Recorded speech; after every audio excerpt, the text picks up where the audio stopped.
quite what it used to be.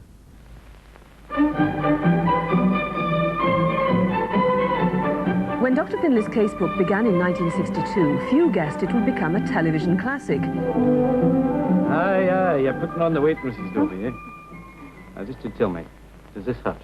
Oh, aye, Doctor. Its stars, Bill Simpson, Andrew Cruikshank and Barbara Mullen, became household names. Well, now the Casebook reopens with more than just a change of cast. I felt that it wasn't enough just to echo the original series, or indeed to carry on where the original series had ended. We had to find a new voice. To all intents and purposes, this is a brand new series. So we fast forward 20 years to 1946. Young Dr. Finlay, who's no longer that young, returns from wartime service to find life in Tannock Bray, alias the Scottish town of Auchtermuchty, much changed. Even his home, Arden House, looks as though it's had a hard war. But 3 decades on, will Dr. Finlay still have audience appeal? Many contemporary drama series, I feel, rely too much on violence, unnecessary, gratuitous language. And for me, I think Dr. Finlay does represent a very wholesome piece of entertainment. Dr. Finlay, we will all agree, is without a doubt, let's shout it out, the finest wee GP. He travels far in his little car, and all the ladies say, oh, he'd never eat an apple, cause it keeps the doctor away. I was a teenager during the 60s, so watched a lot of the old series and enjoyed them a lot.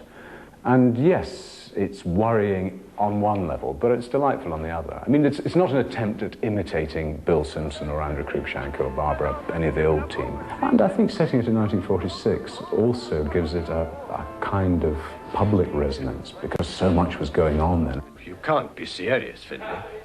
A National Health Service will turn all of us into mere employees of the state. It'll bring the National Health Insurance Service up to date, and not before time. I tell people I'm doing it. It's quite interesting. The immediate reaction is to go into some kind of terrible cod Scots accent. I mean, for those who aren't Scots anyway. Oh, Dr. Cameron and all this, and yeah, that's all this kind of stuff. You stop that clackety tongue of yours, Bellatinch. The role of cantankerous Dr. Cameron is recreated by Ian Bannon, who ironically turned down the role of Finlay in the first series. I really do think you're making a fuss about nothing, Dr. Finlay. So what are you going to do about it? There's nothing I can do until you straighten out our finances. And there's a new doctor in the house, an enthusiastic locum. It's a new story, new scripts, and my character wasn't in the first one at all, so I don't have people going, oh, he's not as good as the guy who did it last time, so I don't get any of that. Perhaps the biggest revelation in the new series concerns Janet. As played by Barbara Mullen, she had little life outside the kitchen. Oh, look, there's always trouble in this house. Now look at that.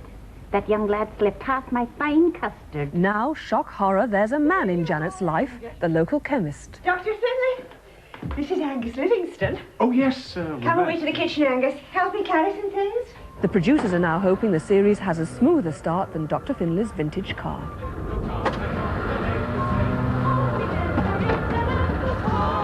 I've got to get out and walk this time. Auchtermuchty, what a beautiful location, Selina. But I bet you don't remember Dr. Finlay from the first time round, do you? I don't, but I am looking forward to this one.